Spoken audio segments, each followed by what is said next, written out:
లింగయ్య 23 తారీఖు మీటింగ్ పెట్టిరు మా గల్లీలో.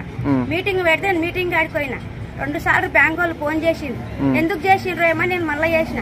మళ్ళీ చేస్తే నీకు పైనుంచి కాయలు వచ్చినాయి, సంతకాలు పెట్టిపోద్దామా, నీకు లోన్ వచ్చింది కాపులోన్ అంట అన్నారు. సరే అంటే సంతకాలు పెట్టిపోయినా 50 సంతకాలు నేను పెట్టిపోయినాక ఆ రోజు సంతకాలు పెట్టిపోయినాక తెల్లారి వచ్చి మళ్ళీ లోన్ తీసుకోమ్మా అని చెప్పారు.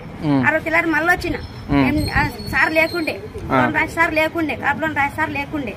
పడ్డాయమ్మ ఆగు గంట ఆగు అర్ధ గంట అంటే 2-3 సార్లు తిరిగిపోయినా లేడు. సాయంత్రం వచ్చి వేస్తావా ఏవని ఒకటే మాట చెప్పి నేను రాను తిరిగాను. మళ్ళా నేను మగపిల్ల కానీ చేసి దిక్కు లేదు నాకు అని కానీ ఆయన కొంచెం వార్నింగ్ ఇచ్చింది అన్నాడు. ఇస్తే నాకు పడ్డాయి పోమ్మా అని అన్నాడు. అంటే ఎన్ని పడ్డాయి సారా అంటే అన్న 34,000 పడ్డాయి నీకు అన్నట్టు. ఇప్పుడు 30 తీసుకుంటా, తర్వాత 4 తీసుకుంటా, నా అకౌంట్ 7,000 ఉన్నాయి కదా అన్నని 30 తీసుకొని పోయినా. 30 తీసుకొని పోయినాక తర్వాత 2 రోజులు ఊకుండి ఇట్లా మళ్ళీ 6,000 తీసుకొని పోయినా.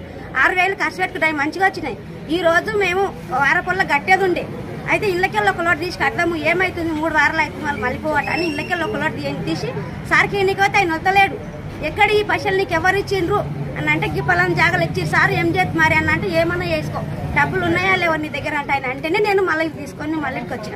తక్కువ ఇట్లా తీసుకొని పోయి నాతో తిరుగులో పెట్టిన అంతే. మా పిల్లలు మా పిల్లల గురించి మా పూలకు ఎరుకురా చూడు. నా దగ్గరనే ఉన్నాయి బీరతాలు కూడా నా దగ్గర.